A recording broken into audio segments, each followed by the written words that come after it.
So Jeff Bezos thinks the bottom half of earners should pay zero in income taxes. I disagree. The amount of money that we pay at the bottom half for taxes is minuscule, and it does nothing but help us because most of that money ends up going into your Social Security anyways, so you get it all back. So here's the thing.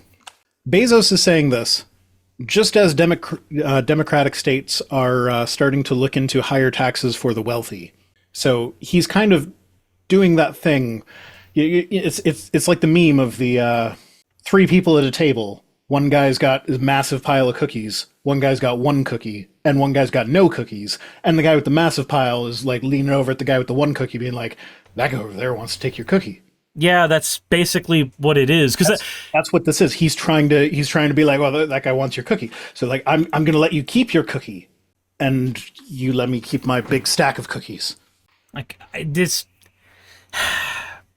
It's like that's all this is. He doesn't actually care about the lower half. He just wants to not pay taxes himself. So he's ingratiating himself to the populace, so that now all the future billionaires, all of the dumb fucking libertarians, they can look at this and be like, "See, the billionaires are good people. They don't want us to pay taxes.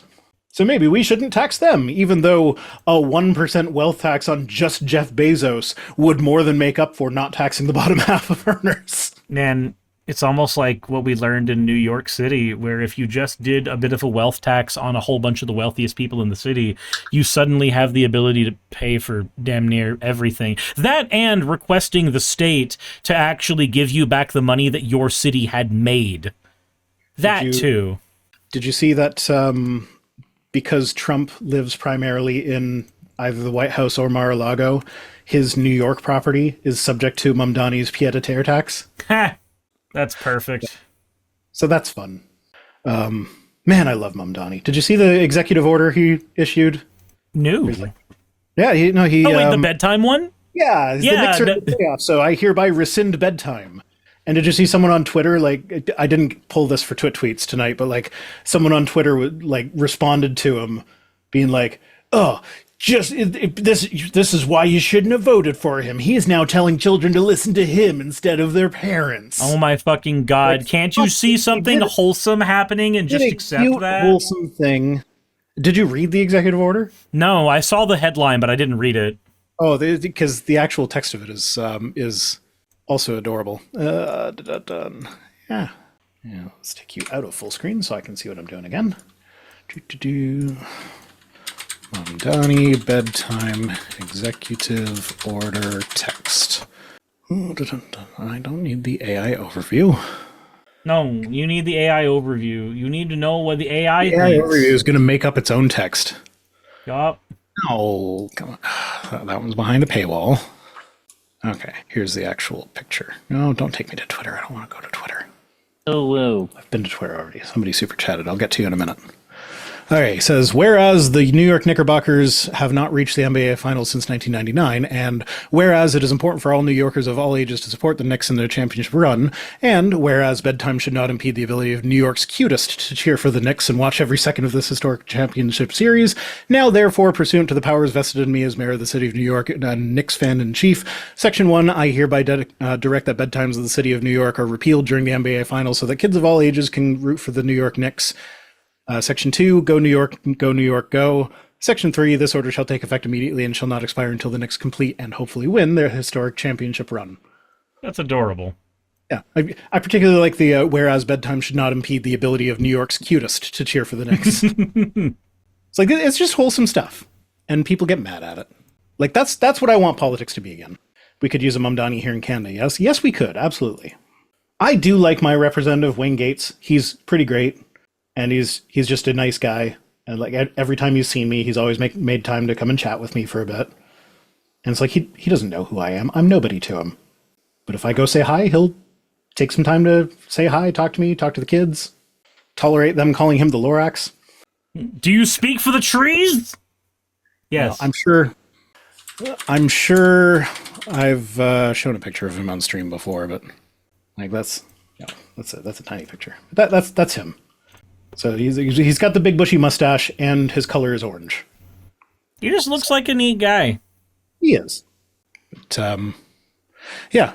Anyway, Bezos trying to butter everybody up in order to keep his 0% tax rate or whatever the fuck he pays now.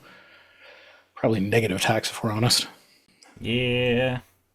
Man, I love billionaires. They're great. They're my favorite. I like them with the balsamic glaze. Web X Momdani Yowie went. No. Please no. No, Axo. No, we don't. There are some types of yaoi that we don't need, and that's the kind that gets the yaoi paddle. I don't remember what yaoi is. Yaoi is, it's just gay anime. If it's guys, it's yaoi. If it's girls, it's yuri. Yuri Gagarin? No. Oh, gender swap astronaut porn. Sir's just ducked out. Yep, no, I'm good. I'm done with this conversation. I will not encourage this. Look, I don't need to think of porn while revisiting Project Hail Mary is all I'm saying. I don't like that I don't like the author of Project Hail Mary anymore. Oh? He seemed like an okay guy, and then he went on the interview with friggin' Critical Drinker talking about how the reason he's so successful is because he doesn't do politics in his books. Which, if you're not familiar, Critical Drinker is a very much right-wing guy. He's a piece of shit. And, yeah, so to go on his show and say, I don't do politics, it comes across very enlightened centrist. And it's like, my man, you wrote a book about how there was an existential environmental crisis that the world unified to combat. How is that not political? That is inherently political. No, you see, it's not political because I did it. Yeah, but and I'm sure the only reason Critical Drinker didn't complain about this is because he was willing to come on his show. But the leader of the world in that movie was a woman. She wasn't. In any other movie, Critical Drinker would have been like, "Oh, it's this woke bullshit that you're forcing this political stuff down our throats." But no, because he was willing to come on his show and be like, "I'm an enlightened centrist." It's not political. She wasn't leader of the world. She was leader of the particular military org that was in charge of Whatever. that. She was like the most powerful person on the planet. She was the most powerful person more there. Powerful than her in the movie. No, that's fair. The most powerful person in the movie was a woman. Man, remember when Critical Drinker said that Prey was going to be woke nonsense, and then he had to like sheepishly go, "It was actually really good." He's done that with like, I don't know if it's him specifically, but it's a very common thing where they will overreact to a trailer. And then the movie comes out and they completely change their tune and they pretend like they never said the opposite thing in the first place.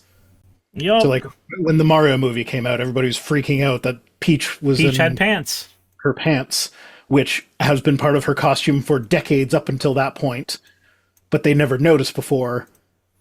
But now because there's 2 seconds of her in pants, it's woke nonsense.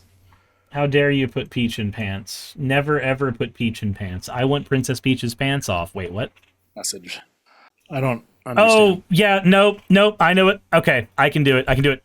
The message! Okay. It's anytime he tries to say that something is trying to, like, communicate that being gay is okay, he always does this stupid fucking voice and goes, the message! And then a bunch of other right-wing YouTubers that have no ability to do media analysis all started copying saying it the exact same fucking way, thinking that it sounded cool, and it just makes them all sound like stupid children. So my shirt is part of the message? Yes. Well, good. Hey, you made it to the end. I want to give an extra thanks to the patrons who allow me to do this full time.